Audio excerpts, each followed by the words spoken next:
Breaking দিবলৈ ওলাইছোঁ। গোলকগঞ্জৰ গৌৰাং বজাৰত ভয়ংকৰ পথ দুৰ্ঘটনা। ৰৈ থকা বাছ গাড়ীত খুন্দা মাৰিলে তীব্ৰ বেগী বাইক। গোলকগঞ্জৰ গৌৰাং বজাৰৰ 17 নং ৰাষ্ট্ৰীয় ঘাইপথত ভয়ংকৰ পথ দুৰ্ঘটনা।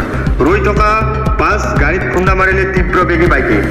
বাইক আৰোহীৰ অৱস্থা সংকটজনক। প্ৰাপ্ত তথ্য মতে আজি ৰাতিপুৱা 8 মান বজাত গোলকগঞ্জৰ উত্তৰ ৰায়পুৰ প্ৰথম খণ্ডৰ গৌৰাং বজাৰৰ কোচবিহাৰৰ পৰা ধুবুৰী অভিমুখে AS 17 B7529 নম্বৰৰ শ্ৰী গণেশ নামৰ বাছখন যাত্ৰীৰ বাবে গৌৰাং বজাৰত ৰখাই থোৱা আছিল।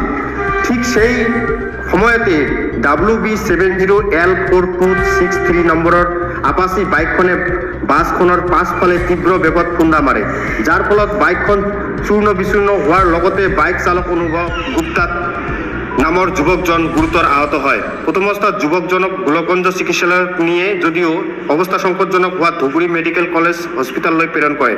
আহত যুৱকজন ধুবুৰী পৌৰসভাৰ 5 নং ৱাৰ্ডৰ পুৰণি ঠাকুৰবাৰী ওম প্ৰকাশ গুপ্তাৰ পুত্ৰ।